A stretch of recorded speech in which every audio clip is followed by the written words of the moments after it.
Hey everyone, welcome to the UVD Weekly Wrap Up, where we're here today with a special episode. I am your host, Travis Likens, And I'm Ben Pierce. and we're here today to talk about a little thing called the Designer Toy Awards. What are those? They're the DTAs. What's that? It's essentially a award show for Okay. the designer toy. Oh, that's very descriptive from Industry. GTA. Designer toy industry, where they rank things like best artists, best stores, best. Do they Safubi. have a best blog category? They do. Oh, okay. We have never won that. Oh, So if you're watching this, you're probably not watching one of the high quality blogs that have already won that award. But we wanted to take a little time to talk about it because it is DTA season, and it is also a very, very polarizing topic for the designer toy world, it has been for years. and has been for years. And I think even if you talk to Clutter Gallery, Clutter Magazine, they're the ones that put this on. They would say that in the early years, they were putting out the best product that they could at the time, but it has evolved and gotten much better in the past couple of years. I mean, that's something we can't deny, but we just want to take a second to kind of like address or go over some of the stuff that we see and, kind of talk about it. So, one of the things we always see people talk about is people like to complain about the voting system. Tell me about it. So initially, when the Designer Toy Awards took off in about 2010, I think that was the first year. I think this is the sixth Yeah, one, this which is sixth anniversary. So which is kind of crazy if you think about it, that this has been going on for 6 years. But what they did was, in the original voting system, they had it to where you could have one vote per day per account. it's a lot of votes. So, they let it go on for, we'll say 10, 15 days, and you could vote, 15 times, however many days it is per account. Oh, so you could be one of those spam bots that has a whole bunch of accounts and just Yeah. flood the ballot box. Yeah. So there used to be a lot of complaints like, well, it's a popularity contest because all your friends can vote for you and all that kind of stuff. And a few years back, they actually changed that to where it's only one vote per account. So you can only vote one time now, and per category. So that's it. No more stuff on the ballot, or having all your friends and family go in and vote every day. So that it's like people like to say popularity contest. Cool Kids Club. Yeah, cool kids club, whatever you want to call it. That element has been taken away, and they actually believe in the original there were mostly fan voted categories, and now there's only a few.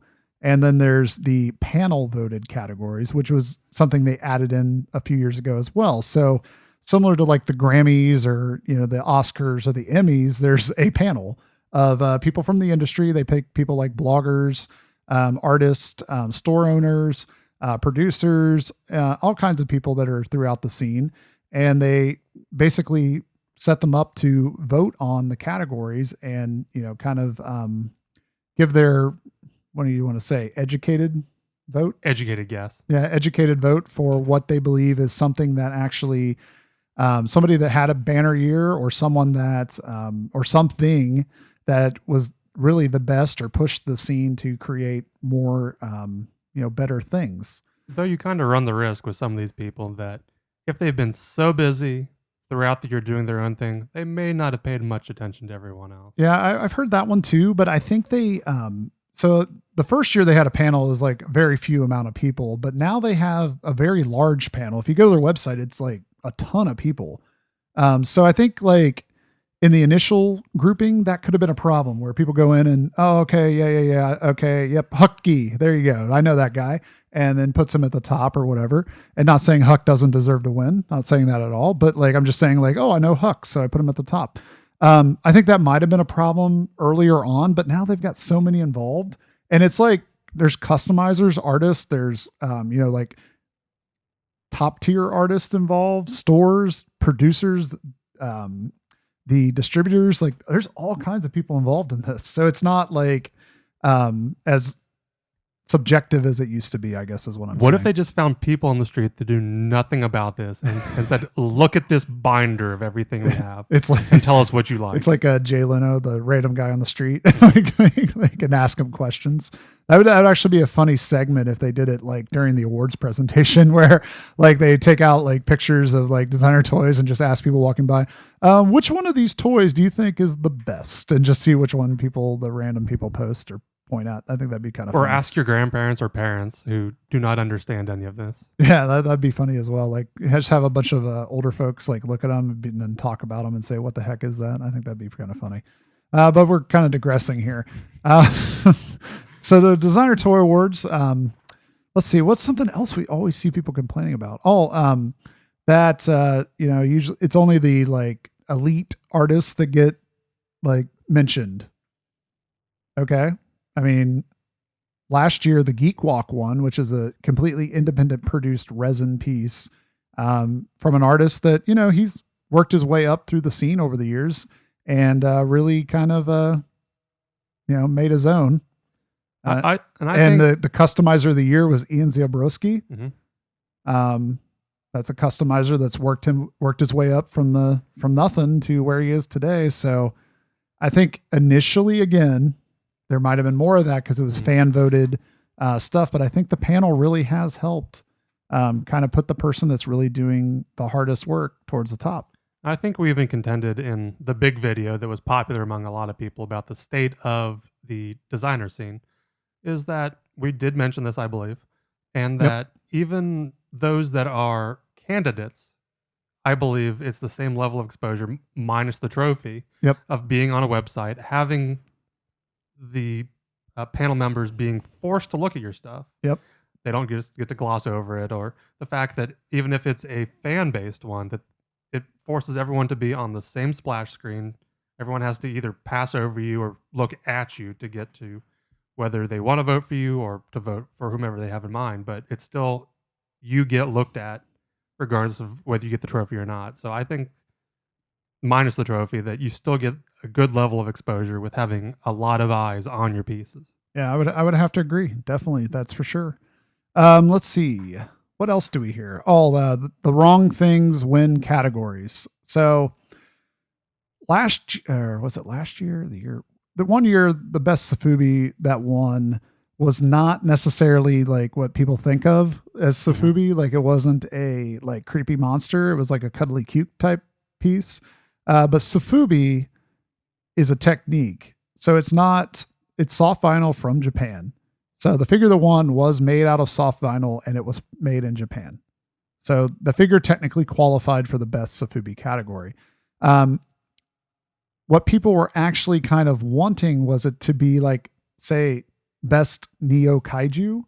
Like, I think that's more when people read Safubi, that's what they're thinking is best Neo Kaiju, when it's not really that Safubi is a type of figure, a type of plastic. And I guess there's some contention, but it really, they want a new category. And I think it's going to be a bigger issue that in that particular one in figures that are not made in Japan that are actually like kaiju looking. So a lot of the stuff like Unbox Industry is putting out, or some of the Chinese artists that are putting out like creepy monster looking toys, they're not necessarily Safubi, so they wouldn't end up in that category. They end up in probably best vinyl or some other category. I could see that being kind of a contention in the future. It seems like splitting hairs on some of these. Yeah. So, and best resin's another one because you end up with like production quality resin and, guy putting his resin together in his garage. And, then everything in between, you got the Huck quality resins and, all that stuff's piled in together. That's been a complaint in the past. Which I think splitting that apart or keeping it together could go either way when you have to compete with people who effectively have a small factory in their workspace versus those that are pretty much pumping it out of their garage. And I don't know what their categories are this year. I guess we should have looked at that before we started this video, but I could see best bootleg. The bootleg scene now is big enough to me that it could be its own thing. versus being tossed in with the best resin category. I think it's a different style and a different vein. Though it'd be funny for best bootleg to be taken seriously when bootlegs are not meant to be taken seriously. It is true. It is true. I can see your point there, Ben. But it doesn't really make sense for that to be mixed in with like a Hux piece, like, because it's not the same thing. It's like it's comparing apples and oranges to me. Like it's not it's not a designer toy, I guess, quote unquote, if you whatever you want to call them these days.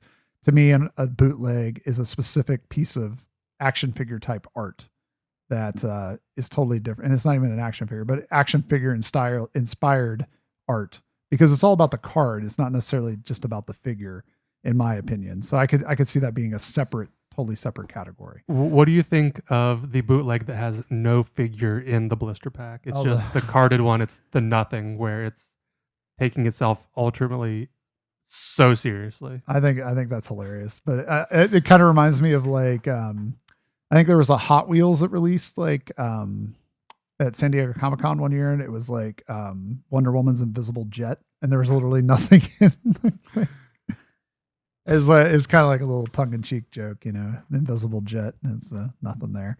So stuff like that's been done before, but I thought it was a very funny adaptation, and where that would fit in best resin bootleg or whatever would be kind of funny to see.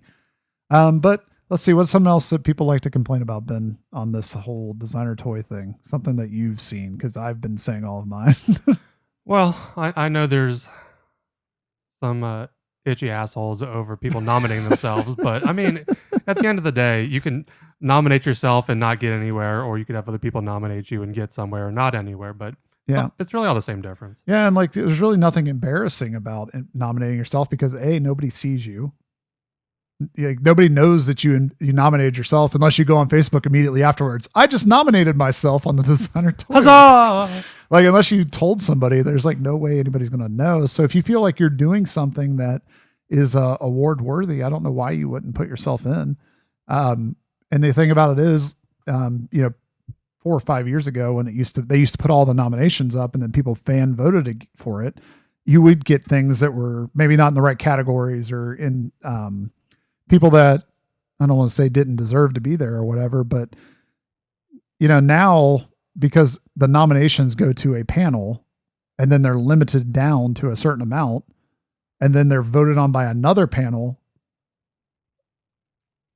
you're not going to, like, to me, like, if you're doing something noteworthy, you're going to end up on that list and people are going to see you doing that thing. So to me, like, there's no problem with nominating yourself. Yeah. Although, did you remember to nominate us? I thought you did. No, I didn't. Well, I guess we didn't get nominated then. So yeah, we didn't nominate ourselves, people. Hopefully you guys did. But as anyone can figure out, this is an imperfect system anyway. So like, even if you're an artist and you did not end up on here and you have a fan base that thinks you did good work, an imperfect system that as bloggers, they may not have seen your work. As fellow artists, they may not have seen your work. As people in the profession or those with ties into the profession, they may not have seen. So it's not meant to be dissuading, but as it is, it's an imperfect system where you're relying on humans to either nominate people or notice things, or just have known to have put or to have recommended your stuff if they're panel members, if they didn't initially get nominated. Yeah. And I mean, the thing about it is, at the end of the day, if you get a designer toy award or not, if you aren't interested in them, then it didn't change anything if you got one or if you got nominated or not. Like, I would just be super appreciative if we got nominated, or if I was nominated, or something we've done is nominated.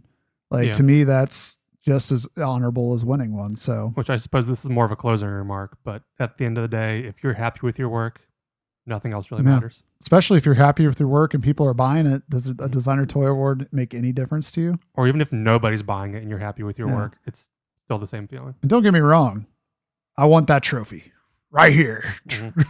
Like, no, I think it'd be cool to have one.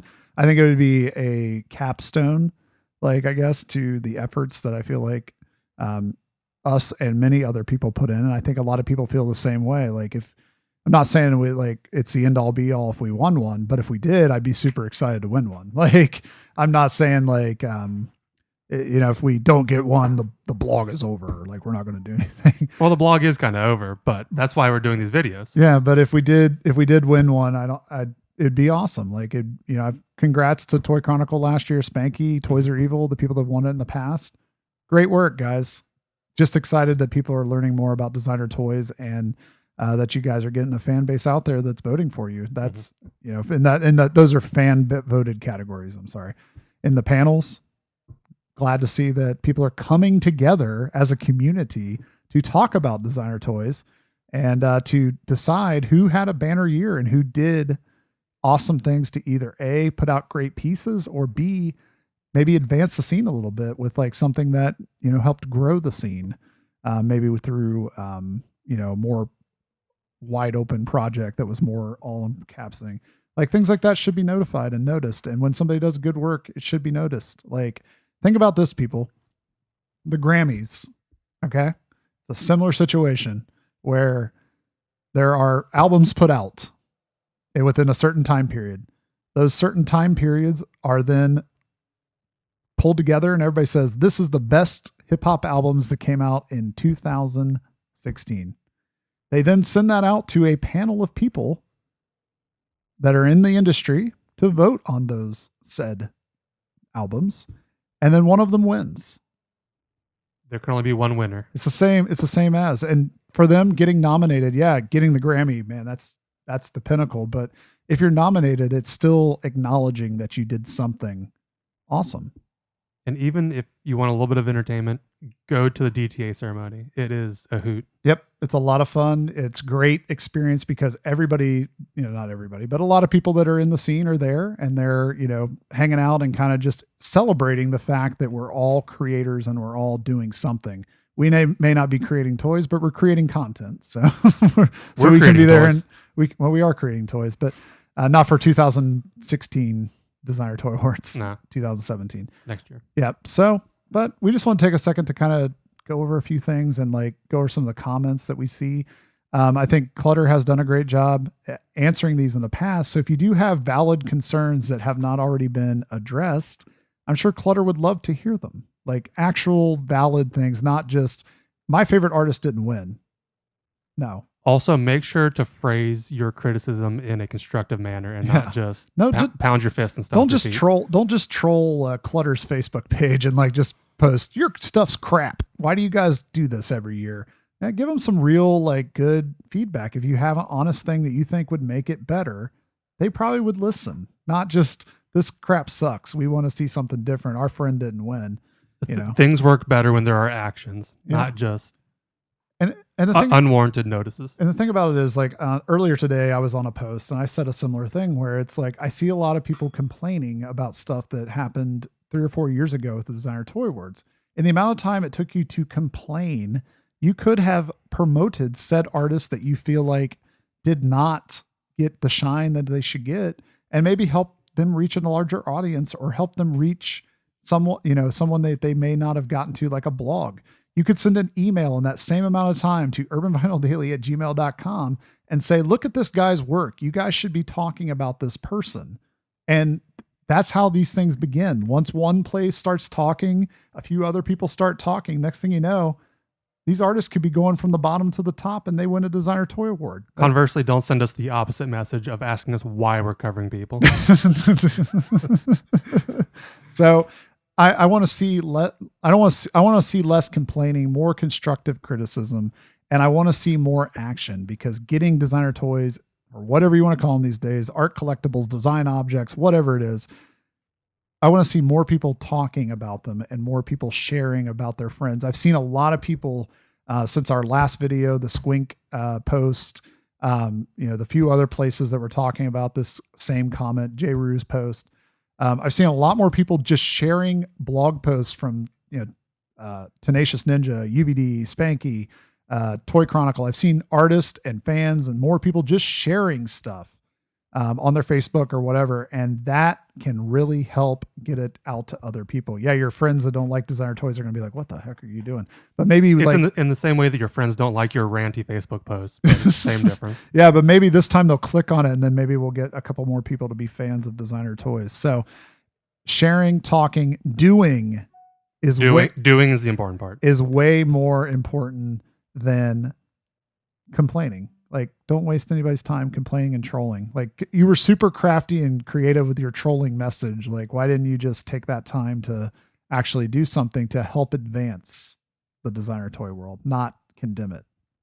That's my 2 cents for the day. I feel like I just got off my soapbox. Let me sit down again. Don't stumble off of it. But as always, this is a thing that we're doing. We want to have a conversation with it. So if you like what we're saying, you don't like what we're saying, let us know down in the comments below. Also, or in the email that we provided you at urbanvinyldaily@gmail.com. Yeah, and if you want to keep up with our latest activities, you can always check us out on urbanvinyldaily.com, where we talk about all kinds of things in the designer toy, art, street art, and sophobia world. You can also follow us on Instagram or Twitter, where we talk about all kinds of stuff like our latest videos, our favorite toys, our things from our collection, our friends' stuff. I don't know what else whatever we decide to post about. One day I had a beer. I told you about it. It was cool. So if you want to check that out, make sure to go to @Urban Vinyl Daily. You can always check us out on Facebook, facebook.com/Urban Vinyl Daily. You want to keep up with our latest videos, make sure to check out youtube.com/Urban Vinyl Daily. Subscribe to our channel. And if you don't want to see our faces, you could always check out Token Nerd Network on iTunes, where you will receive just the podcast version of our videos. I wonder if it'd be more popular if we wore just bags over our head and spoke into the microphones. We just become the Baghead blog. So new blog idea. Yeah. So, but if you like what we're doing, don't like what we're doing, let us know. Comments, YouTube, wherever you want to do it. We love to hear from you guys because we love the constructive criticism. Don't just say you guys are freaking ugly and we don't like you. That doesn't do anybody good. Though I don't think we'll mind if we're called sexy or handsome. Ooh. Or debonair. I might have to get a restraining order depending on how frequent these comments come. Anyway, but Designer Toy Awards, great. Check them out, designertoyawards.com. Look for the nominations to be revealed at a certain point in the near future. The event takes place at New York Comic Con on Saturday. So if you happen to be at the convention, make sure to head over to Clutter's booth and find out all the information on where it's going to be, what time you need to be there, how much are tickets and whatnot. So get yourself there, get yourself a drink, and enjoy what we like to call designer toys. As always, I'm Travis. And I'm Ben. Have a great designer toy day.